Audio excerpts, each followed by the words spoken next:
같은 그러한 그 어떤 목표가 확실히 보이는 건 아니고 그걸 것이다라고 생각하고 더듬더듬 이렇게 헤쳐왔는데 우리가 꿈꾸던 거 제가 생각했던 그 목표하고는 또 다른 방향으로 길을 내시는 거를 지금 발견합니다. 그래서 뜻이 있는 곳에 길이 있다라는 그 말을 실감이 나요. 내가 가려고 하는 건 저쪽 목적지, 저쪽 산인데 그걸 향해서 열심히 가다 보면 그 산이 아니라 한다 할지라도 또 다른 어떤 그 언덕이 보이고 또 다른 소망이 보이는 것을 우리가 발견합니다. 어느 학생의 일기들이 모여갖고선 유네스코 기록문화에 등재했으면 우리나라도 그 대표적인 케이스가 광주와 관련되는 사건을 묶어갖고선 굉장히 많은 거기에 보면 학생들의 그 한 장 한 장들이 묶여져서 유네스코 기록문화 유산으로 등재되기도 합니다. 예를 들면 오늘 우리가 똑같은 시간을 경유했을 때 오늘 하루 날을 기록을 하나 다 내라 그래요. 그걸 묶어갖고선 기록을 하나 남깁니다. 제가 이 말씀을 드리는 건 뭐냐면은 처음 시작할 때 저도 별거 아니었어요. 초등학교 뭐 이렇게 강사로 가는 정도로. 근데 저는 거기에 대해서 참 상당히 많은 회의를 느꼈던 건 사실이에요.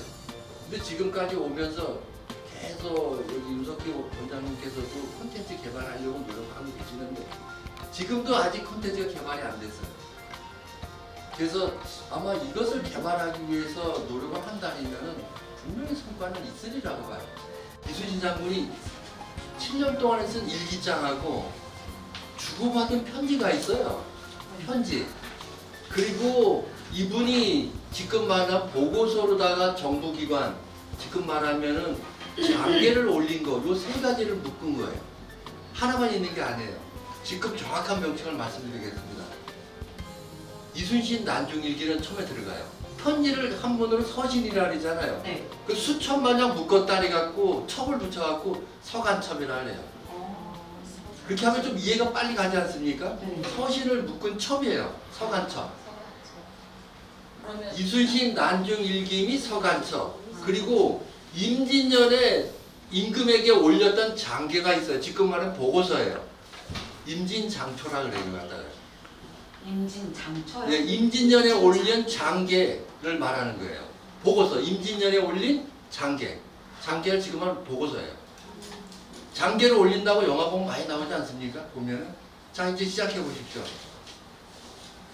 이순신 난중일기 서간첩 임진장초. 요게 풀네임 국보 76호예요. 그래서 우리는 그냥 난중일기라고 하는데 일기만 있는 게 아니에요. 요 세 가지가 묶어갖고 있어요. 그 중에서도 더 관심 있게 이분에 대해서 언급되는 부분이 어디냐면은 지금 역사적으로는 장계 부분을 굉장히 관심 있게 봐요. 보고서 부분이요. 그리고 그분의 면모를 볼라니면 서신 내용. 저도 국가기록원에 들어갔을 적에 국가기록문을 들어갈 적에 그분들이 저희 집에 와서 하는 얘기가 그거예요. 부인하고 그러니까 아내하고 편지 썼던 내용도 좀 달라리더라고요. 그래서 그것도 묶어갖고선 하나로다가 줬어요.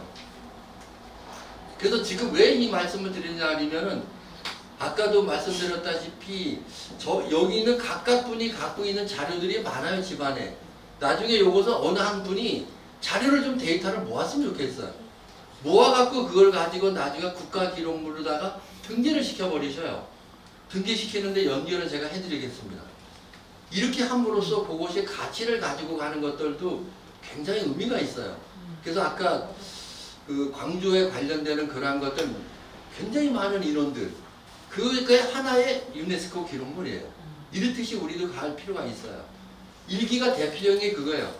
지난번 인간성 해법운동 여기 세종시에서 그게 무너질 적에 그 일기를 갖다 묶어갖고선 국가기록의 기록물로다 누리려고 했던 그 협조했던 사람 중에 한 사람이 저예요, 바로요. 근데 그 전부터 고진광 대표님이 그 생각을 갖고 계셨는데 그 방법에 대해서 굉장히 고민하고 있었어요.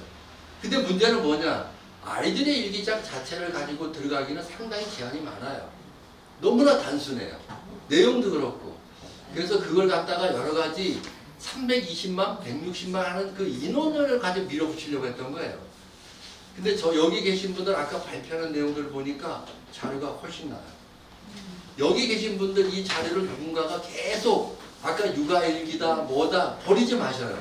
그거 다 모으면 그게 일기예요. 그것이 한 건이래요.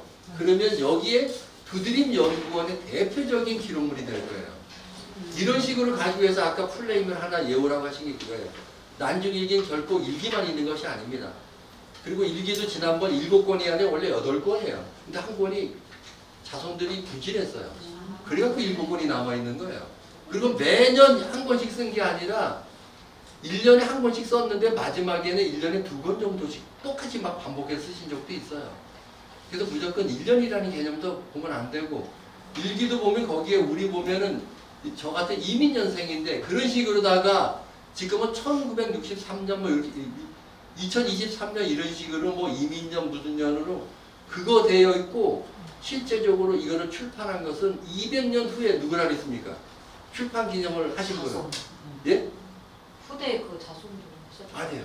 이것을 편찬하신 분이 있어요. 지금 말하면 출판을 하신 분 200년 후에 죽고 나서 정조예요. 정조가 만든 거예요. 정조대왕이 그래서 이순신 장군이 이분이 없었으면 우리 조선은 생존할 수 없었다. 지금 아마 이스라엘과 하마스 뭐 여러 가지 얘기 아마 들어보시면 비슷할 거예요. 어쨌든 이분이 없었다면 조선은 없을 거다 해갖고 이분이 직접 이순신 장군 묘에 가갖고 신도비를 만들어줘요. 신도비는 아시죠? 귀신이 다니는 길이라는 뜻도 갖고 있지만 실제로 그분에 대한 업적을 적어놓은 거 비석 그 산소에 들어갈 때 보면 입구에 보면 이렇게 비석이 있어요. 이분에 대한 내용이요. 이걸 직접 정동이분이 써주십니다. 그래서 직접 쓰신 거예요. 그래서 그러니까 임금이 썼다니까 굉장히 유명해요.